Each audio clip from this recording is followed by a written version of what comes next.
ശ്രീ കേരളത്തിലെ ഇടതുപക്ഷ പാർട്ടികൾ CPM-ഉം CPI-യും ഒക്കെ സ്വയം വിശേഷിപ്പിക്കുന്നതും പ്രചരിപ്പിക്കുന്നതും തങ്ങൾ പാവങ്ങളുടെ പാർട്ടിയാണ് എന്നാണ്. കോൺഗ്രസും ഇക്കാര്യത്തിൽ മോശമല്ല. അവരും ഈ പുട്ടിന് പീര ഇടുന്നത് പോലെ ദളിത് ഉന്നമനം, പട്ടികജാതി പട്ടികവർഗക്കാരുടെ വിഷയങ്ങൾ ഇതൊക്കെ ചൂണ്ടിക്കാണിച്ച് എപ്പോഴും സംസാരിക്കാറുണ്ട്. പക്ഷെ തെരഞ്ഞെടുപ്പ് അടുക്കുമ്പോൾ ഇവർ പട്ടികജാതി പട്ടികവർഗ വിഭാഗങ്ങളെ, നമ്മുടെ ഈ പറയുന്ന അധസ്ഥിത വിഭാഗങ്ങളെ വേണ്ടത്ര ഗൗനിക്കാറില്ല. ജയിച്ചു വന്നാലും ഇത് തന്നെ. ഒരു പട്ടികജാതി വിഭാഗത്തിൽപ്പെട്ട ഒരു MLA-യെ ഏതെങ്കിലും ഒരു സുപ്രധാന വകുപ്പിൻ്റെ മന്ത്രിയായിട്ടോ മറ്റോ നിയോഗിക്കാൻ ഈ രണ്ട് മുന്നണികളും തയ്യാറാകില്ല. ഏറ്റവും ഒടുവിൽ CK ജാനുവിനെ UDF-ൽ എടുക്കാം എന്ന് പറഞ്ഞ് വഞ്ചിച്ച ചരിത്രമാണ് നമ്മുടെ മുന്നിലുള്ളത്. അതുപോലെ സണ്ണി M കവിക്കാട് ദളിത് ആക്ടിവിസ്റ്റാണ്, ചാനൽ ചർച്ചകളിലൊക്കെ വരുന്നയാളാണ്. ഈ സണ്ണി M കവിക്കാടിനെ വൈക്കത്ത് നിന്ന് മത്സരിപ്പിക്കാം എന്നായിരുന്നു കോൺഗ്രസ് നേതാക്കൾ നൽകിയ ഉറപ്പ്. ഒടുവിൽ പാലം വലിച്ചു. വാസ്തവത്തിൽ ഈ പട്ടികജാതി പട്ടികവർഗ വിഭാഗങ്ങളോട് ഈ രണ്ട് മുന്നണികളും ഇപ്പോഴും ഒരു അയിത്തവും അസ്പൃശ്യതയും തുടരുകയല്ലേ? ഇതിൻ്റെ പിന്നിലെ രാഷ്ട്രീയം എന്താണ് വാസ്തവത്തിൽ? അതിൻ്റെ പിന്നിലെ രാഷ്ട്രീയവും മുന്നിൽ പ്രകടമായ വസ്തുതകളും വളരെ കൃത്യമാണ്. ഭാരതം രാംനാഥ് കോവിന്ദിനെയും ദ്രൗപദി മുർമുവിനെയും ഒക്കെ രാഷ്ട്രപതി സ്ഥാനത്ത് കൊണ്ടുവരാം. തിരുവനന്തപുരത്ത് ഡെപ്യൂട്ടി മേയറായിട്ട് ആശാനാഥിനെ വരെ അങ്ങനെയൊക്കെ ചെയ്യാം. അതായത് സംവരണം ചെയ്യപ്പെട്ടിട്ടില്ലാത്ത സ്ഥലങ്ങളിൽ പോലും. അതെ അതെ ശരിക്കും പറഞ്ഞാൽ അഖിലേന്ത്യാ തലത്തിൽ BJP-യുടെ ഭാഗത്തുനിന്ന് അങ്ങനെ പലരുമുണ്ട്. സംവരണം ചെയ്യപ്പെട്ടിട്ടില്ലാത്ത സ്ഥലങ്ങളിൽ പോലും, ഇടങ്ങളിൽ പോലും പിന്നോക്ക വിഭാഗത്തിൽപ്പെട്ട അധസ്ഥിത ജനവിഭാഗത്തിൽപ്പെട്ട ആളുകളെ നിർത്തി മത്സരിപ്പിച്ച് ജയിപ്പിച്ചു കൊണ്ടുവന്ന് അവർക്ക് പ്രധാനപ്പെട്ട റോൾ കൊടുക്കുന്ന സംവിധാനം BJP-യുടെ ഭാഗത്തുനിന്നും ദേശീയ ജനാധിപത്യ മുന്നണിയുടെ ഭാഗത്തുനിന്നും ഉണ്ടായിട്ടുണ്ട്, വ്യാപകമായിട്ട് നടക്കുന്നുണ്ട്. അതേ സമയത്ത് അങ്ങ് ആദ്യം പറഞ്ഞില്ലേ, ഞങ്ങളാണ് ഇവരുടെ പാർട്ടി എന്ന് പറയുന്ന കൂട്ടര്.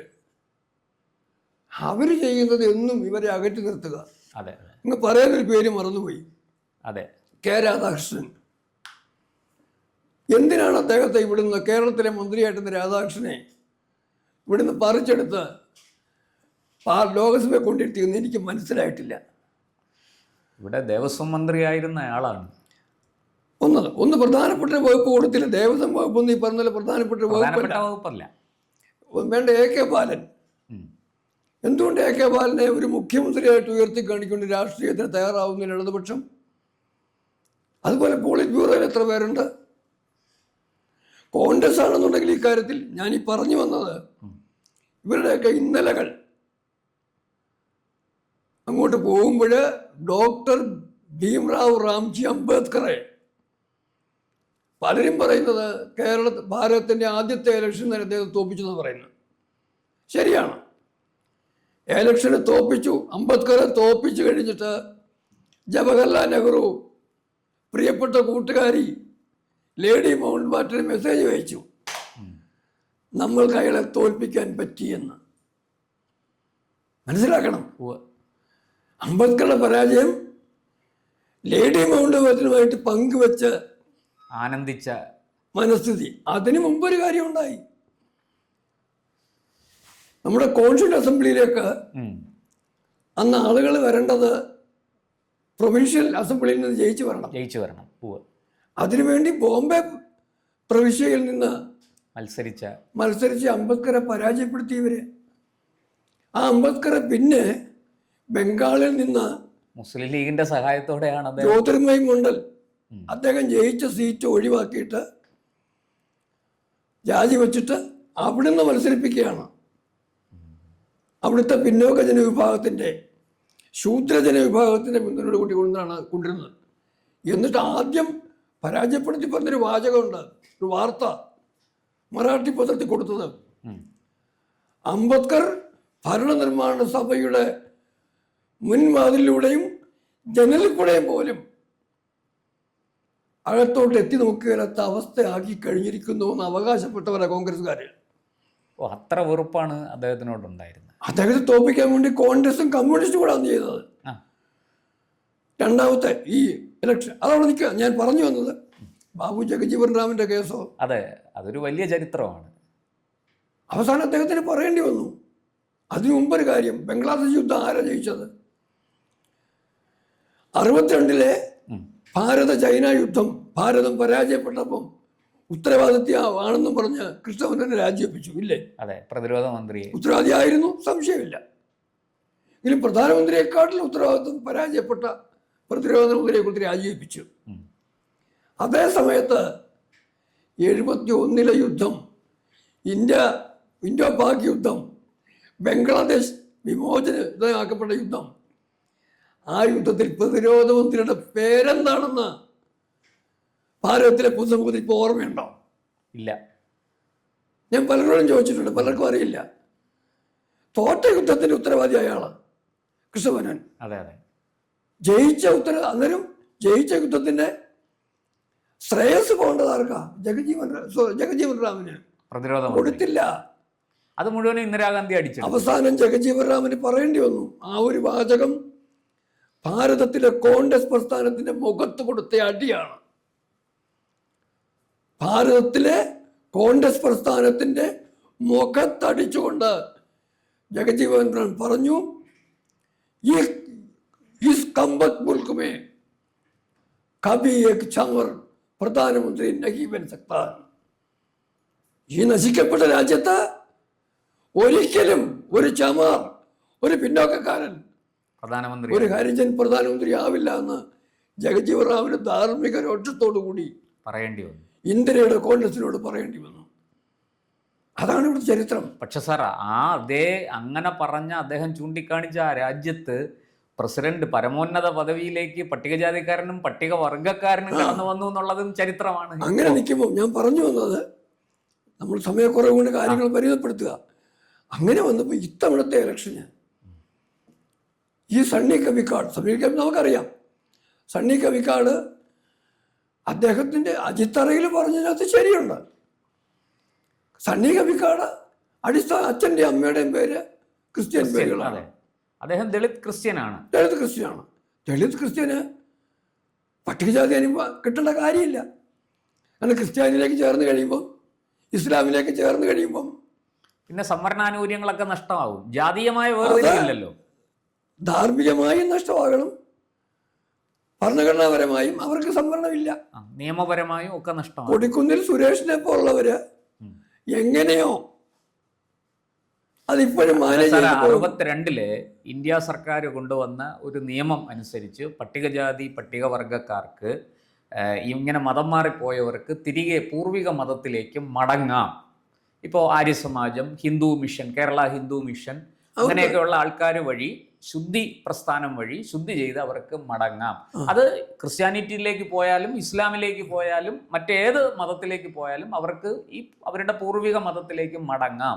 അങ്ങനെ മടങ്ങി വരുമ്പോൾ അവരുടെ ഈ പഴയ ജാതി ആനുകൂല്യങ്ങളെല്ലാം പുനഃസ്ഥാപിക്കപ്പെടും. അങ്ങനെ ഒരു നിയമം നമ്മുടെ രാജ്യത്ത്, നിയമം അവിടെ സമ്മതിക്കുന്നുണ്ട്. നിയമത്തിന്റെ സാങ്കേതികത്വത്തെ അല്ല ഞാൻ പറയുന്നത്. അല്ല, അത് ഉപയോഗിച്ചാണ് സണ്ണി എം കവിക്കാട് മടങ്ങി വന്നത്. അങ്ങനെ വന്നിട്ടുണ്ടോ എന്ന് നമുക്കറിയില്ല. അദ്ദേഹം പറയുന്നതാണ് നമുക്ക് വിശ്വസിക്കാനേ തരമുള്ളൂ. പക്ഷെ അങ്ങനെ മടങ്ങി വന്നു കഴിഞ്ഞിട്ട് ബോധ്യത്തിന്റെ പേരിൽ ക്രിസ്ത്യാനിയിലേക്ക് കൺവേർട്ട് ആള് തെറ്റുപറ്റിയെന്നുള്ള ബോധ്യത്തിന് പേര് തിരിച്ചു വന്നാണെങ്കിൽ കവിക്കാടിന്റെ ഈ തലതിരിഞ്ഞ വർത്തമാനങ്ങൾ സാമൂഹ്യ മാധ്യമത്തിൽ വ്യാപകമായി വരാറുണ്ടല്ലോ. ആരോ കൂലി കൊടുത്തിട്ട് പറയുകയാണെന്ന് കേട്ടാൽ തോന്നുന്ന പോലെയാണ് ഹിന്ദു വിരുദ്ധ വർഗീയത. അതിന് കൂലി വാങ്ങിച്ചിട്ട് വേല ചെയ്യുന്ന കവിക്കാടിന് അവിടെ ഒരു സ്ഥാനാർത്ഥിത്വം ചോദിക്കാനുള്ള ധാർമ്മിക അവകാശം എന്താണെന്നും ഞാൻ തിരിച്ചു ചോദിക്കും. പിന്നെ കോൺഗ്രസിനോട് ചോദിക്കുന്നത്, കവിക്കാടിന് അങ്ങനെ ശരി അങ്ങനെയാണ്, അതത് ക്രിസ്ത്യാനിയുടെ സംവരണത്തിന് അർഹതയില്ല, വേറൊരു മണ്ഡലം കൊടുത്തൂടെ? അതെ, വേറെ 139 മണ്ഡലം കേരളത്തില്ലേ, അവിടെ ഒന്ന് കൊടുത്തുകൂടെ? അതുപോലെ സി കെ ജാനുവിന് ആ പാവത്തിന് സത്യത്തിന് പറ്റിക്കുകയല്ല ചെയ്ത്, വഞ്ചിക്കുകയാണ് ചെയ്തത്. ഇത് കോൺഗ്രസിന്റെ ചതി. ഇത് കോൺഗ്രസിന്റെ സ്ഥിരം സ്വഭാവമാണെന്നേ. ഞാൻ അവസാന ഒരു കാര്യത്തിലേക്ക് വരിക. അത് മറ്റൊന്നുമല്ല, ഇവിടുത്തെ വ്യവസ്ഥാപിത രാഷ്ട്രീയ പ്രസ്ഥാനങ്ങൾക്കൊക്കെ സംവരണ സീറ്റുകൾ ലഭ്യമായ ആ ജനവിഭാഗത്തെ അവരുടെ ഇടത്തൊക്കെ മാത്രം ഇട്ടാൽ മതി.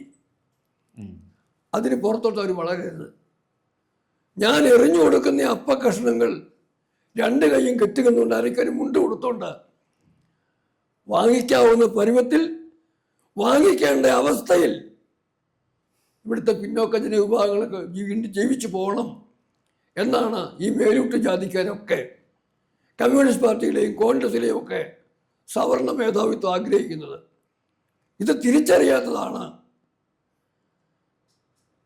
സംവരണം അനുഭവിക്കുന്ന അധസ്ഥിത ജനവിഭാഗത്തിൻ്റെ പരാജയവും. അവരിപ്പോഴും അംബേദ്കർ റൈറ്റ്സ് എന്നൊക്കെ പറഞ്ഞിട്ട് അംബേദ്കറുടെ പേരും പറഞ്ഞ് ഹിന്ദുവിനെതിരെ പുലയാട്ട് നടത്തുകയാണ്. അവിടെ ഒരു കാര്യം ഓർക്കണം. ഡോക്ടർ ഭീംറാവ് റാംജി അംബേദ്കർ അദ്ദേഹത്തിൻ്റെ ഏറ്റവും പ്രസിദ്ധമായ പുസ്തകം ആനിഹിലേഷൻ ഓഫ് കാസ്റ്റ്, ആ പുസ്തകം എന്ന് പറയുന്ന അദ്ദേഹത്തിൻ്റെ പ്രസംഗിക്കാത്തൊരു പുസ്തകത്തിൻ്റെ ജാത്പാത്തോട് മണ്ഡലം പ്രസംഗിക്കാൻ വേണ്ടി ക്ഷണിച്ചു. പ്രസംഗം ഇതാണെന്ന് പറഞ്ഞപ്പോഴത്തേക്ക് പ്രസംഗിക്കാൻ വേണ്ടി അവരനുവദിച്ചില്ല. ആ പ്രസംഗം പുസ്തകമാക്കിയതാണ്. അത് അവസാനിക്കുന്ന ഇങ്ങനെയാണ്: സ്വരാജ് കിട്ടിയതുകൊണ്ട് മാത്രം അർത്ഥമില്ല, സ്വരാജ് സംരക്ഷിക്കപ്പെടണം. തീർച്ചയായിട്ടും സ്വരാജ് സംരക്ഷിക്കപ്പെടണമെങ്കിൽ ഹിന്ദു സംരക്ഷിക്കപ്പെടണം. ഹിന്ദു സംരക്ഷിക്കപ്പെടണമെങ്കിൽ വിഭാഗീയത ഇല്ലാതായി മാറണം. ഇതാണ് അംബേദ്കറുടെ അടിസ്ഥാനപരമായ കാഴ്ചപ്പാട്. അംബേദ്കർ ഒരിക്കലും ഹിന്ദു വിരോധിയായിരുന്നില്ല. അതുകൊണ്ടാണ് അംബേദ്കർ മതം മാറാൻ തീരുമാനിച്ച ഘട്ടത്തിൽ ആദ്യം അംബേദ്കർ പ്രഖ്യാപിച്ചു കഴിഞ്ഞപ്പോഴേ പല സൈഡിൽ നിന്ന് ഓഫർ വന്നു. 8 കോടി രൂപ ഹൈദരാബാദ് നിസാം. ഇംഗ്ലീഷ് സഭാ മേലധ്യക്ഷന്മാർ കൊടുത്ത ഓഫറുകൾക്ക് കണക്കില്ല. നമുക്ക് വേറൊരു ചർച്ച പറയാതൊക്കെ. പക്ഷെ ഈ സമയത്താണ് വീരവിനായക ദാമോദർ സവർക്കറും ഡോക്ടർ BS മുഞ്ചയും അംബേദ്കറുമായിട്ട് സംഭാഷണം നടത്തുകയും ആ സംഭാഷണത്തിൻ്റെ അടിസ്ഥാനത്തിൽ അംബേദ്കർ 1936 തൻ്റെ അഭിപ്രായം പ്രഖ്യാപിച്ചു. ഗുജറാത്തിലെ വാർത്തയിൽ നിന്ന്. അത് ടൈംസ് ഓഫ് ഇന്ത്യ അത് പ്രസിദ്ധീകരിച്ചിട്ടുമുണ്ട്. പറഞ്ഞത്, ഞങ്ങൾ, അതായത് ദളിത വിഭാഗം മുസ്ലിമായി മാറിക്കഴിഞ്ഞാൽ മുസ്ലിമുകളുടെ സംഖ്യ ക്രമാതീതമായി വർദ്ധിക്കും. ഞങ്ങൾ ഹൈന്ദവ വേരുകളിൽ നിന്ന് അകത്തപ്പെടും. അത് അപകടകരമാണ്. ദളിത് വിഭാഗം ക്രിസ്ത്യാനികളുടെ കൂടെ ചേർന്ന് കഴിഞ്ഞാൽ 1936 പറയുന്നത്, ചേർന്ന് കഴിഞ്ഞാൽ ക്രിസ്ത്യാനികളുടെ ജനസംഖ്യ ഇരട്ടിയാകും എന്നാണ് പറഞ്ഞത്. ഇവരുടെ ചേർന്ന് കഴിഞ്ഞാൽ അതോടുകൂടി ഭാരതത്തിൻ്റെ സ്വാതന്ത്ര്യം എന്ന ലക്ഷ്യം തന്നെ മറന്നോണം. ഇതാണ് ഡോക്ടർ ഭീംറാവ് റാംജി അംബേദ്കർ എന്ന് പറഞ്ഞത്. അപ്പം ജാതി മത താല്പര്യങ്ങളെ സംബന്ധിച്ച് അല്ല, ഹിന്ദുവിനെ സംബന്ധിച്ച കാഴ്ചപ്പാട് അംബേദ്കർ എന്താണ് യഥാർത്ഥത്തിൽ പറഞ്ഞതെന്ന് ഒരു വീണ്ടും വിചാരം, ഒരു പുനരാലോചന, അതിൻ്റെ അടിസ്ഥാനത്തിൽ തങ്ങളുടെ വീക്ഷണങ്ങളിലും പ്രവർത്തനങ്ങളിലും വേണ്ട മാറ്റം വരുത്തിയാലേ കവിക്കാടിനെ പോലെയുള്ളവർക്ക് ഇനിയും അവർ പഠിച്ചില്ലെങ്കിലും കുഴപ്പമില്ല. വയനാട്ടില് മത്സരിക്കുന്ന സ്ഥാനാർത്ഥിയുണ്ട്, ജയിക്കുമെന്ന് ഞാൻ ഉറപ്പ് പറയില്ല, പി ശ്യാംരാജ്. ഒരു ചാനൽ ചർച്ചയിൽ ഞാൻ ശ്യാംരാജിനെ പരിചയപ്പെട്ടത് തന്നെ അങ്ങനെയാണ്. അന്ന് വരെ അറിയില്ല ഏത് വിഭാഗമാണെന്ന്. ആദിവാസി വിഭാഗത്തിൽ നിന്ന് വരുന്ന അന്ന് വരെ അറിയില്ല. അന്ന് വരെ കേരളത്തിന്റെ പൊതുസമൂഹത്തിലേക്ക് ശ്യാംരാജ് വന്നപ്പം അറിയില്ല, ആരും അന്വേഷിച്ചിട്ടില്ല. അല്ല, സംഘപരിവാർ ആയതുകൊണ്ട് എല്ലാവരും ചാപ്പ കുത്തിയിരുന്നത് ഏതോ ഒരു സവർണ വിഭാഗത്തിൽപ്പെട്ട ആളാണെന്നാണ്. പക്ഷെ അദ്ദേഹം തന്നെ തുറന്നു ചർച്ച നടക്കും. മനോരമ ചാനലാണെന്ന് തോന്നുന്നു, വർഷങ്ങൾക്ക് മുമ്പാണ്. അദ്ദേഹം പറയുകയാണ്, നിങ്ങളിൽ പലരും പറയുന്ന ആദിവാസി ജനവിഭാഗത്തിൻ്റെ അടിസ്ഥാന വർഗ ജനവിഭാഗത്തിൻ്റെ അനുഭവങ്ങൾ കേട്ടറിവുകളാണ്.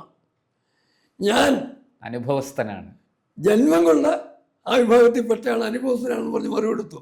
ആ ശ്യാംരാജ് ഇന്ന് കേരളത്തിലെ രാഷ്ട്രീയത്തിലെ തിളങ്ങുന്ന താരമായി നിൽക്കുന്നു. വയനാട് മത്സരിക്കുന്നു. അതുകൊണ്ട് രാഷ്ട്രീയ സന്ദേശം കൃത്യമാണ്.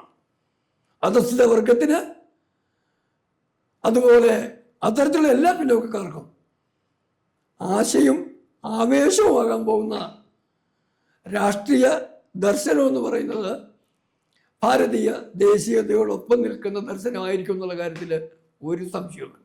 തീർച്ചയായിട്ടും സണ്ണിയം കവിക്കാടനെ പോലെയുള്ള, ജാനുവിനെ പോലെയുള്ള ഈ നേതാക്കളൊക്കെ ഒരു പുനർവിചിന്തനം നടത്തട്ടെ. തങ്ങളുടെ ആശയ ആദർശങ്ങളെക്കുറിച്ച് ഇനി ഭാവിയിൽ അതിൻ്റെ പ്രവർത്തനങ്ങൾ എങ്ങനെ നടത്തണം എന്നതിനെക്കുറിച്ചൊക്കെ അവർ ചിന്തിക്കട്ടെ. അതുമാത്രമേ നമുക്ക് പറയാനുള്ളൂ. നന്ദി, നമസ്കാരം. കൂടുതൽ വാർത്തകളും വിശേഷങ്ങളും നേരിട്ട് ലഭിക്കാൻ ജനങ്ങളിൽ നിന്ന് ജനങ്ങളിലേക്ക് ജനഭൂമി ന്യൂസ് സബ്സ്ക്രൈബ് ചെയ്യൂ. ബെൽ ബട്ടൺ അമർത്താനും മറക്കരുത്.